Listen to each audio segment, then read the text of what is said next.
Que el buen Dios te conceda las peticiones, los anhelos, los deseos de tu corazón. Que al concederte esas peticiones, esos anhelos, esos deseos, seas consecuente con el propósito, con el plan de Dios para tu vida y vengas a ser fiel a Dios en lo poco. Dios te bendiga grandemente en esta maravillosa y preciosa mañana. Estamos en la primera carta del apóstol Pablo a los tesalonicenses. En el capítulo 1, la palabra de Dios dice así: Pablo, Silvano y Timoteo, a la iglesia de los tesalonicenses, en Dios Padre y en el Señor Jesucristo, gracia y paz sea a vosotros de Dios nuestro Padre y del Señor Jesucristo. Damos gracias a Dios siempre por todos vosotros, haciendo memoria de vosotros en nuestras oraciones, acordándonos sin cesar delante del Dios y Padre de la obra de vuestra fe, del trabajo de vuestro amor y de vuestra constancia en la esperanza en nuestro Señor Jesucristo. Porque conocemos, hermanos amados de Dios, vuestra elección, pues nuestro evangelio no llegó a vosotros en palabras solamente, sino también en poder, en el Espíritu Santo y en plena certidumbre, como bien sabéis cuáles fuimos entre vosotros por amor de vosotros. Y vosotros vinisteis a ser imitadores de nosotros y del Señor, recibiendo la palabra en medio de gran tribulación, con gozo del Espíritu Santo, de tal manera que habéis sido ejemplos a todos los de Macedonia y de Acaya que han creído.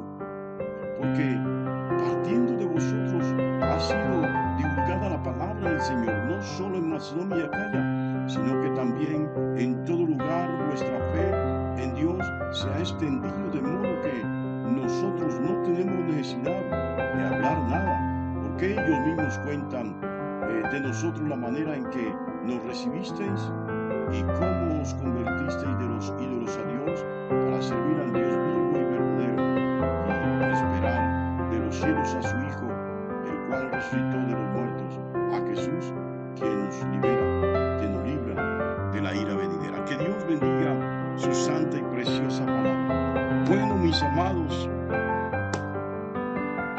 ay hombre,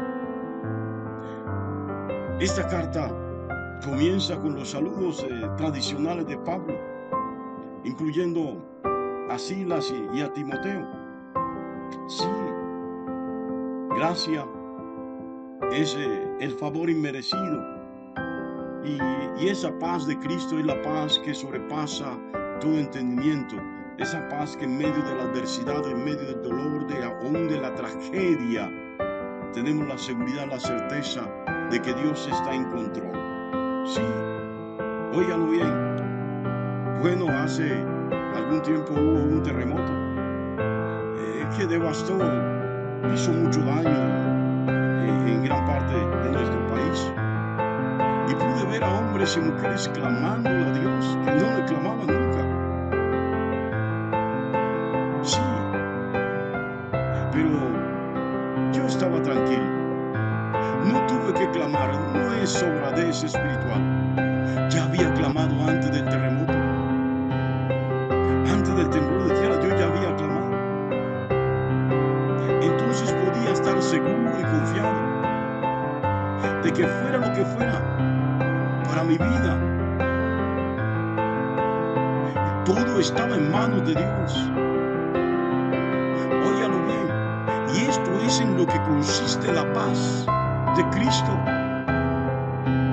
El que tiene la paz de Cristo, pase lo que pase, no está lleno de temor, no está lleno de miedo, no entra en pánico.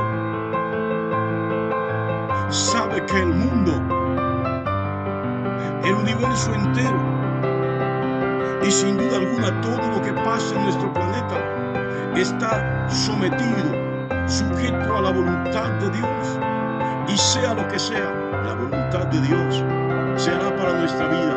Y la Biblia dice que la voluntad de Dios para conmigo y para contigo, siempre, siempre buena, agradable y perfecta, sea para vida o sea para muerte, todo redundará en la salvación de su pueblo, en la vida eterna, la cual anhelamos todos. Sí.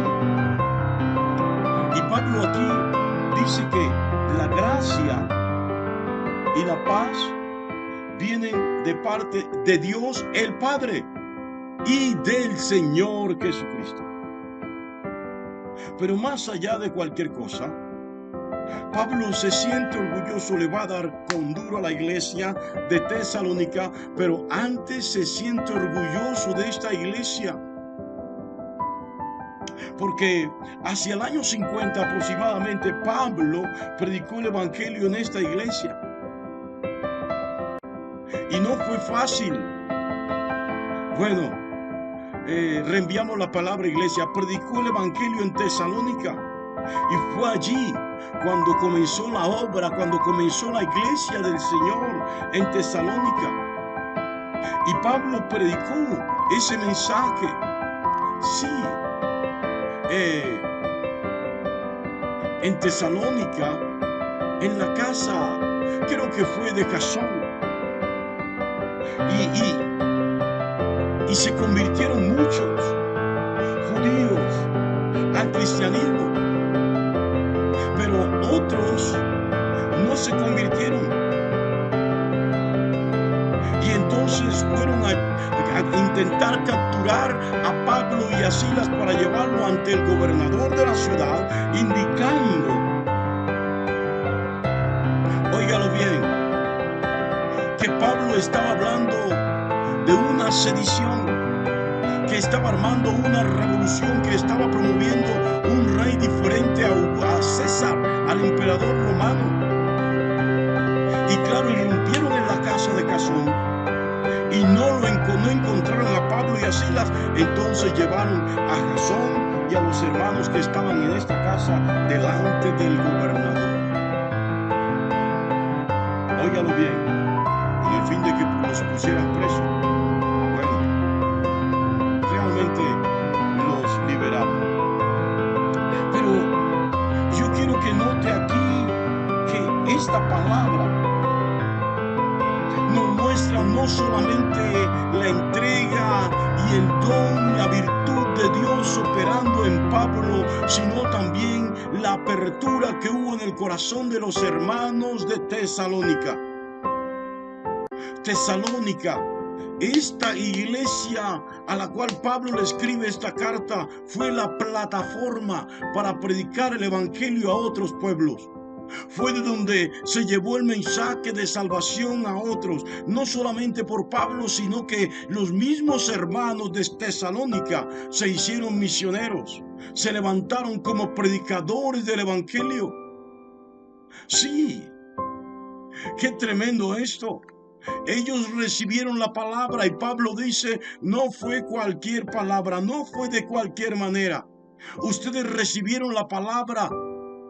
Y al recibir la palabra, ustedes lo hicieron viendo el poder de Dios y la obra del Espíritu Santo.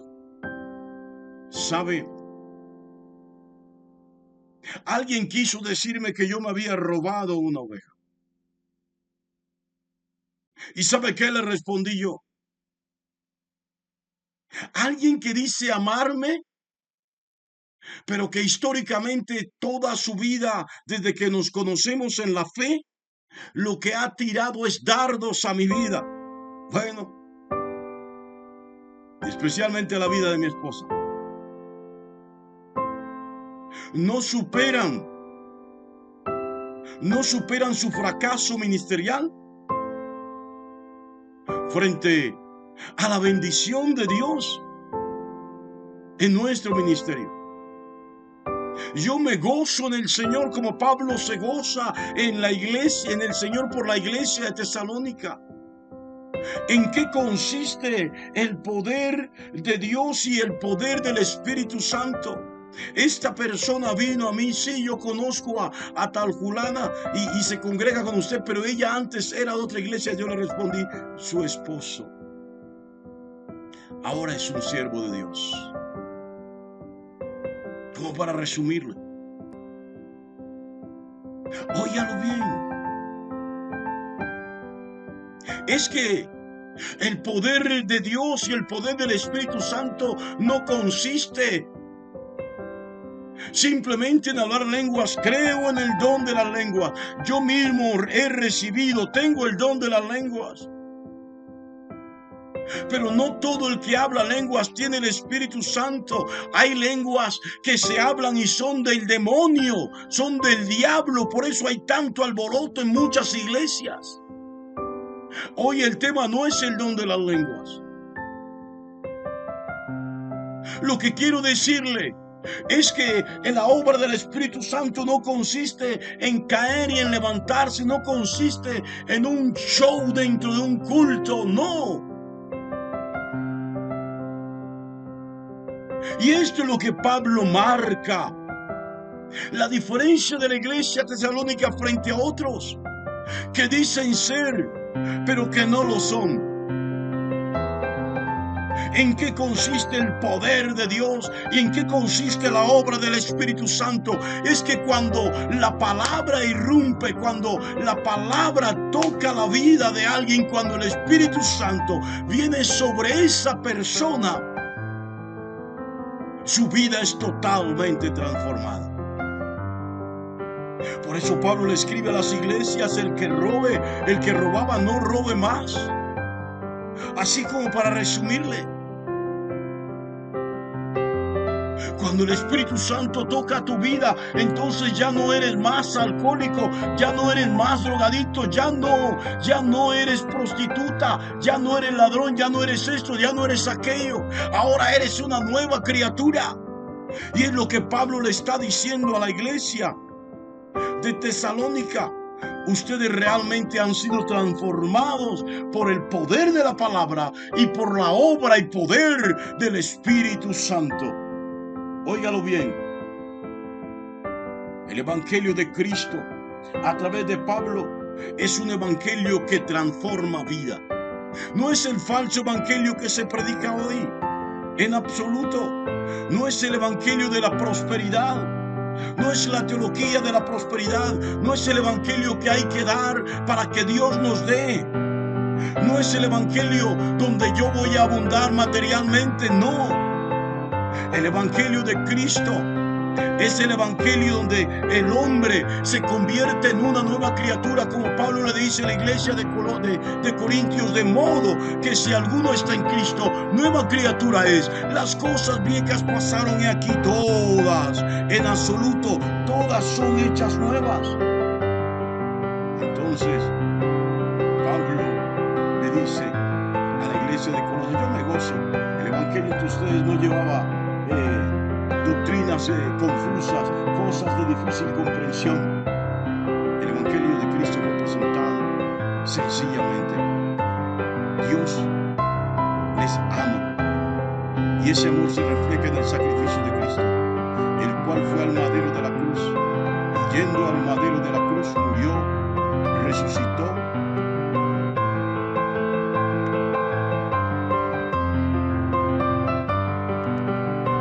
y sin duda alguna ha prometido volver por segunda vez.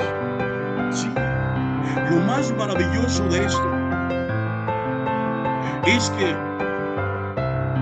Pablo le escribe a las iglesias: sed imitadores de mí como yo lo soy de Cristo. Pero a esta iglesia le dice: ustedes han cumplido con la tarea.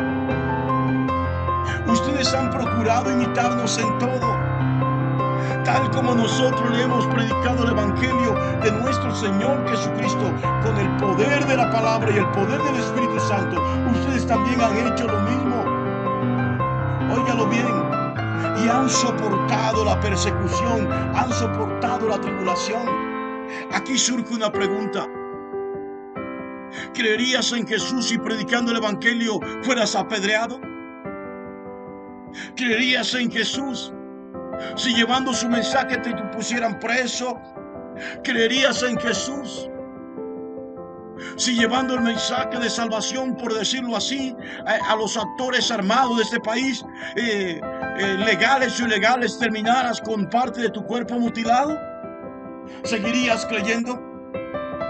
La iglesia de Tesalónica creyó en medio de la persecución, creyó en medio de la tribulación. Y cada tribulación, cada persecución, cada azote, como Pablo lo recibía con gozo, ellos también se gozaban en la obra del Espíritu Santo. Podían ver que ese sufrimiento valía la pena. Óigalo bien. Entonces, ellos como iglesia vinieron a ser un modelo de iglesia para otros. Vinieron a ser paradigma para otras iglesias. Vinieron a ser el ejemplo que otras iglesias querían seguir. Óigalo bien, qué tremendo. Así que se oye de la fe de esta iglesia, del poder transformador de la palabra en Tesalónica, en la ciudad. Es que fue un cambio de la noche a la mañana, fue un cambio radical. No se resistieron a la palabra del evangelio. Todo lo contrario, hicieron una apertura y automáticamente se apartaron de los ídolos, se apartaron de la adoración de Artemis, se apartaron de la adoración del panteón griego, se apartaron de la adoración de Diana, se apartaron de todos los ídolos, se apartaron de la adoración de la Reina del Cielo, se apartaron de la adoración de la abogada de los hombres, se apartaron de la adoración de Lilith, se apartaron de la adoración de la muerte, se apartaron de toda forma y expresión idolátrica y creyeron al evangelio de Cristo. Fue un cambio radical. Cuando realmente se recibe la palabra, el Espíritu Santo viene a nosotros y Él dinamiza la palabra. Cuando hay esa apertura, entonces hay una transformación radical. El que era idólatra ya no lo es más. El que era ladrón ya deja de serlo. El que era drogadicto ya no lo es más. Hay una transformación radical. Y esto sucedió en la iglesia de Tesalónica.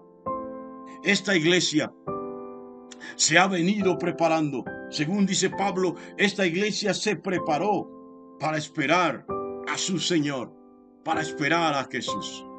Yo no sé qué puedas extraer de estas breves explicaciones que he dado hoy. No sé si tu vida ha sido transformada o no ha sido transformada. Pero si no ha sido transformada, dale la oportunidad al Espíritu Santo que se mueva dentro de ti y haga la transformación radical. Pero de manera particular hay una invitación aquí a que seas modelo de vida cristiana, a que seas ese modelo de cómo es cuando el Espíritu Santo transforma una vida,